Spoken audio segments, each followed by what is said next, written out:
Պարոն Կարապետյան, ընդդիմադիր առաջնորդների հետ համախմբումից ինչ շնորհիվ եք այս առումով ինչ աշխատանքներ են տարել։ Շատ ակտիվ համախմբվում ենք, մի անհանգստացեք։ Ինչպես, այսինքն քննարկումներ են եղել, տեսակցություններ Եղել են, լինում են։ Ում հետ օրինակ։ Դե ոնց կարան։ Գաղտնիքի ասը Նախկին բռնել նախագահների կտակել։ օրինակ, պարոն Կարապետյան, նախկին նախագահների Հայաստանի Հանրապետության։ Երբ ընդդիմությունը համախմբվում է,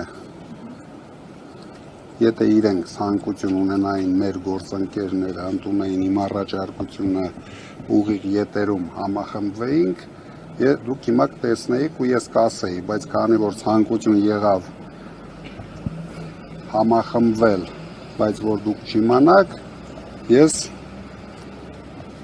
Բայց համախմբել ինչ եք անում։ Դե գործուն քայլեր չկան այդ առումով, գործուն քայլերը դուք ում ամեն չեք տեսնելու։